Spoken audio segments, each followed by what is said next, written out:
Pretty much every single time I upload one of my monthly top Android apps videos, someone will always inevitably ask me, what is a great app for video editing? And to be honest, I've never really had an answer for them. And that's because whilst there are a lot of options available on the Google Play Store, most of them are actually quite limiting unless you upgrade to their premium versions, a lot of which are subscription-based, which can get very expensive very fast.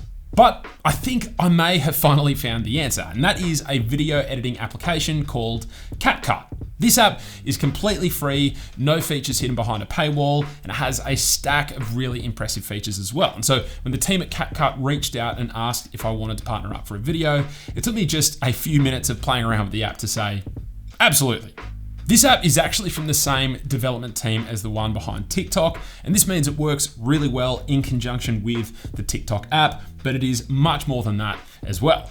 Now, to be clear, this video is not a review of CapCut. It's simply a showcase and walkthrough of the app to hopefully help demonstrate how you can maximize each of its features. But with that being said, let's dive in. So when you first launch the application, you'll get two main options here. The first is create a blank new project, and then the second is this option here called Shortcut. If you're looking to have complete control over whatever you're editing, then you'll want to select new project. But if you're super short on time or you just don't want to spend time editing in the first place, then you can select the shortcut option. If you do this, you can then select as many clips as you like, and CapCut will analyze each of them and essentially create an entire edit for you, complete with music and effects automatically.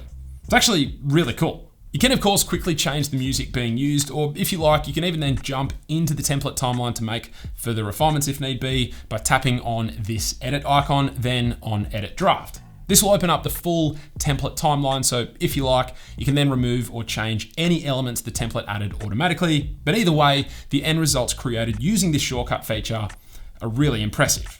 Now, by default, the templates do have a little CapCut watermark visible, but you can easily remove this either by coming to the export menu and then by tapping on export without watermark. And even though this will redirect you to the TikTok application or to the Play Store if you don't have it installed, the app will still export the video without the watermark, which you can then locate in your photo gallery or file explorer app of choice and do whatever you like with.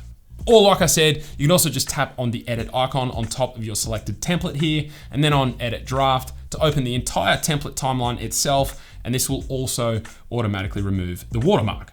Either way, this shortcut feature is really handy, and I can see it being super useful for a lot of people. But like I said, if you wanted to have more control over your edits, then back on the main menu, you'll instead want to select the new project option instead. When you do this, you'll again be able to select any clips you're wanting to use. Then the app will optimize them to ensure editing is as smooth as possible. And from there, you'll be greeted with the main editor view. So if you've ever used any sort of video editing application, this layout should be fairly familiar, but for a quick overview, up the top here, we have a button to close our project and head back to the main menu, and all projects are saved automatically, so no need to stress about accidentally pressing that button. Then we have this little drop-down menu here to change the resolution. It defaults to 720p, but you can lower this to 480p for an even smaller exported file size, or increase it to 1080p for maximum resolution. You can also switch the frame rate here as well, which is pretty handy. The last button up the top here is our export button. Okay, below that is our main viewer, where we can obviously preview whatever we're editing. And then below that, just above our timeline, we have a timecode indicator, a play pause button, our undo and redo buttons, and then finally a button to view the edit full screen. And then below that is our timeline. This is where all of the assembly happens. It's where you can scrub through to find the bits you're wanting to cut or keep. It's where you can tap on clips to make further adjustments. And over on the far side, you can see there's this plus icon, which is how we can import more clips onto the timeline if need be. You can also mute all of your imported clips audio with just a tap of this one button if you like, but you can also, of course, do this on a clip by clip basis as well. But then right down the bottom is our adjustments bar, and this will change depending on whether you have a clip selected or not. But put simply, this is where you can start to have a lot of fun with your edits. To start, if we have a clip selected, you can see we have a scrollable menu here with a plethora of options. Far too many to point out in this one video, but here's a few that stuck out to me. So if we deselect that clip and tap the text button, you can of course add a simple text box with any text that you like. And once done, it'll be added as another clip on your timeline that you can adjust the length of and move around to wherever you like. But what I really like is this auto captions option. As the name suggests, this will analyze the audio on your timeline, whether that be the clip audio or a voiceover you've recorded, or both, and then automatically generate captions that will line up with the audio.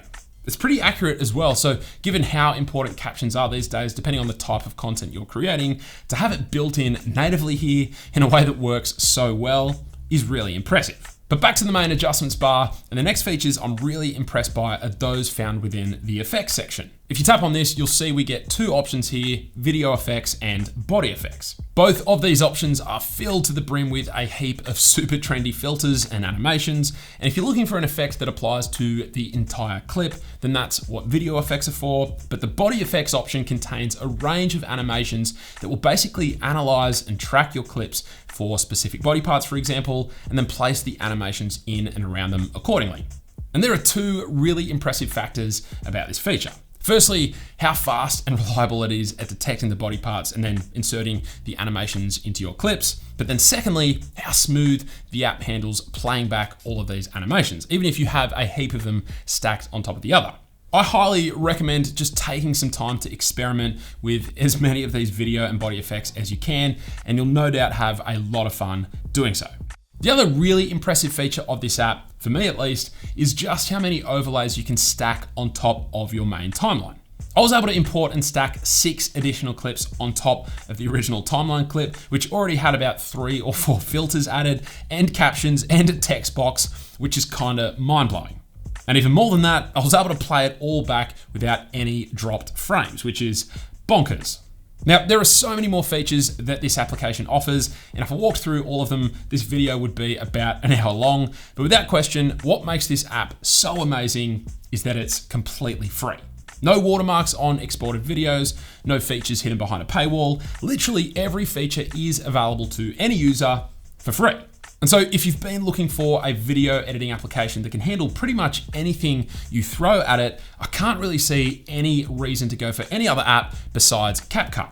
It's available on iOS as well, and I know this video is sponsored, but I want to stress CapCut are not paying me for my opinion, but my opinion is that by far this is the best video editing application I've ever come across in my long journey of trying out an outrageous amount of video editing applications. But don't take my word for it. Like I said, the app is completely free, so use the first link down in the description below to download and try it out. And while you're at it, I've also included a link to CapCut's TikTok and Instagram account, so if you want even more tips and tricks that will help you to level up how you use CapCut, then make sure to go and follow them over there. Aside from that, hopefully you found this video helpful. Thank you all very much for watching. Thank you to the team at CapCut for supporting the channel, and I will catch you later.